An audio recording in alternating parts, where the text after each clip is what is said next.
गांव वालों की मदद से अंतिम संस्कार की सामग्री का इंतजाम हुआ था। बड़े भाई ने यह कहकर पल्ला झाड़ लिया कि उसके पास रुपए नहीं है। रमन ने ही पिता का दाह संस्कार किया। रात जब वो अकेले बाहर लेटा था, हिंदू संस्कृति में जो शव को अग्नि देता है उसे कुछ विधियों का पालन करना होता है। तभी एक साया सामने दिखा, वो चीखने ही वाला था। तभी पिता की आवाज उभरी, बेटा रमन। रमन रोने लगा। जो आंसू अभी तक उसने दबा कर रखे थे, अब वो बांध सैलाब बन बह चला। पिताजी, आप हमें अकेला करके क्यों चले गए? रूंठे कंठ से रमन ने पूछा।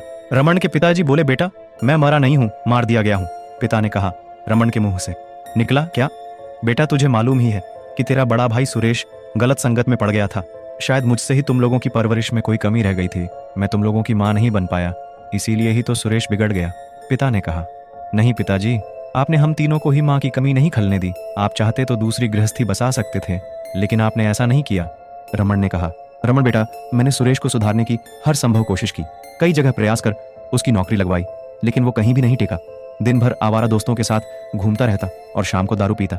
मैंने सोचा कि शादी कर दूं तो ये शायद सुधर जाएगा। जिम्मेदारी का बोझ बड़े बड़ों को सुधार देता है। मेरे दोस्त की बेटी पीहू, जो काफी समझदार सुसंस्कृत थी, उसे इस नालायक के लिए दुल्हन बना लाया। कोयले को मैंने सोना पकड़ा दिया। बेचारी की किस्मत मेरी वजह से खराब हो गई। जब से ब्याह कर आई, वो मेरी देखभाल करने की वजह से कभी अपने मायके नहीं गई। मायके वाले जब मिलने आते हैं तो उसे देख वो भांप ही नहीं पाते कि वो कितनी दुखी है। बेटा, मैं धन्य था कि मुझे सरला से भी ज्यादा चाहने वाली बेटी समान बहू मिली थी, लेकिन शादी के बाद भी कोई फायदा नहीं हुआ। मुझसे पैसे लेने के लिए तेरी भाभी को ही हथियार बनाता, ताकि मुझ पर दबाव पड़े और मैं उसे अनाप शनाप खर्चों के लिए पैसे दे दूं। मैं उसे पैसे दे दिया करता, लेकिन धीरे धीरे मुझे लगा कि मैं ये ठीक नहीं कर रहा। वो मेरी कमजोरी समझकर बहू को मोहरा बना रहा है।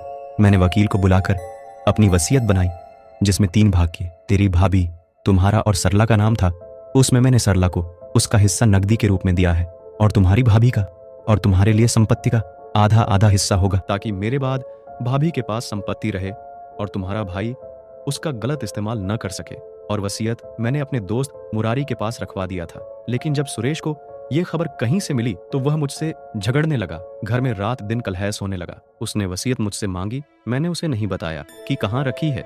2-4 दिन उसने पूरे घर को अस्त व्यस्त कर दिया। अब वसीयत की तलाश में 1-2 दिन वो बहुत अच्छे से रहा, जिससे लगे कि वह सुधर गया हो। उसके इन हथकंडों से जब बात नहीं बनी तो एक दिन वह फर्जी वसीयत बनवा लाया और मेरे हस्ताक्षर के लिए जोर डालने लगा। मैंने साइन करने से जब इनकार किया तो वह कहीं से किरासन तेल ले आया और तेरी भाभी पर किरासन डालकर आग लगाने लगा।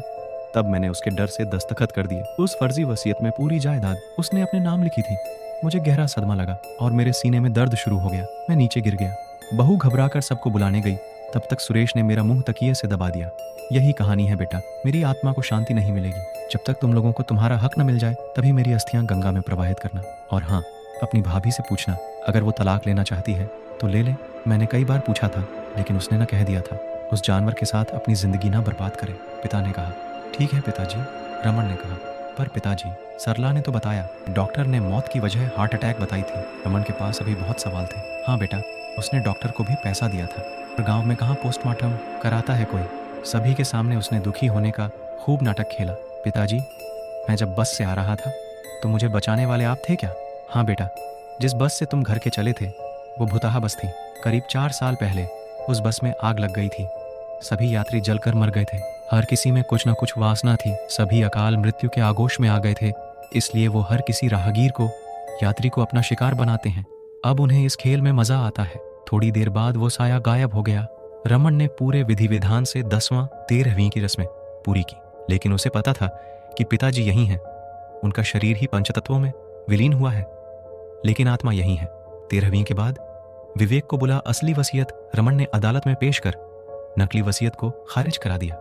रमन ने भाभी से पूछा, भाभी क्या आप भैया के साथ रहना चाहती हैं? भाभी, क्या आप भैया के साथ रहना चाहती हैं? हाँ देवर जी, पिताजी ने इतनी बड़ी जिम्मेदारी मुझे दी है। आज नहीं कल आपके भैया सही रास्ते पर आ जाएंगे। मैं इंतजार करूंगी। शर्म के मारे सुरेश कई दिनों से घर नहीं लौटा था। अब मैं कुछ दिनों के लिए अपने मायके जा रही हूँ। पिताजी के बिना ये घर काटने को दौड़ता है। वे ही हमारे संबल थे। इहू की आंखों से आंसू बहने लगे। ठीक है भाभी, आप जैसा चाहें। सरला भी अपने पति के साथ अपने घर जा रही थी। काफी दिनों से बच्चों को ससुराल में छोड़ कर आई थी। बैंक जाकर रमन ने सरला का हिस्सा भी उसे दे दिया। उसका मन शांत था। वह अपने आप को हल्का महसूस कर रहा था। रात जब वो गहरी नींद के आगोश में था तो एक प्रकाश पुंज दिखाई पड़ा और उसमें से पिता का प्रसन्न मुद्रा में चेहरा उभरा।